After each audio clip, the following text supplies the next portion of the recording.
Cette banderole confectionnée par la famille Koné pour célébrer le retour de son candidat au Hajj 2015 résume son infinie reconnaissance à Dieu pour lui avoir amené El Hadj Adama Koné.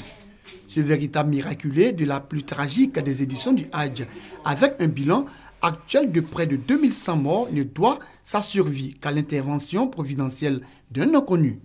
D'abord, il faisait chaud, on était à 50-55 degrés. À un moment donné, je sentais que je saignais, j'étais évanoui. Je ne sais pas vraiment comment. Je me suis retrouvé dans un centre de santé. J'ai eu la chance de voir un jeune Ivoirien. Je ne l'ai pas vu. Au fait, le jeune Ivoirien m'a vu. Et il a insisté à ce qu'on me prenne en compte. Effectivement, j'étais couché parmi les morts.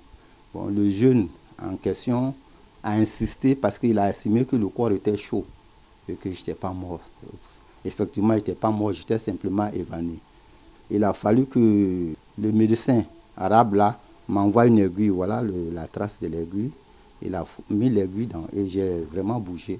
Et quand j'ai bougé, Dieu merci, il a dit « Ah, il n'est pas mort ». L'une de ses compatriotes sur place aura aussi œuvré à la localisation du disparu. J'ai donné son nom et ils ont fait les recherches.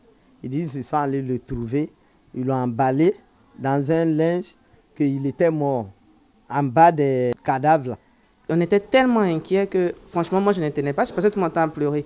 C'est maman qui m'essayait de dire, arrête de pleurer, va manger, arrête de pleurer, ça va aller. Il n'a rien, il va bien. Je n'ai aucun pressentiment négatif, donc je pense que ça va. 52 Ivoiriens ont péri à Mina et 7 sont portés disparus. Les autorités ivoiriennes ont promptement réagi de Mina à Abidjan dans le suivi et la prise en charge des pèlerins.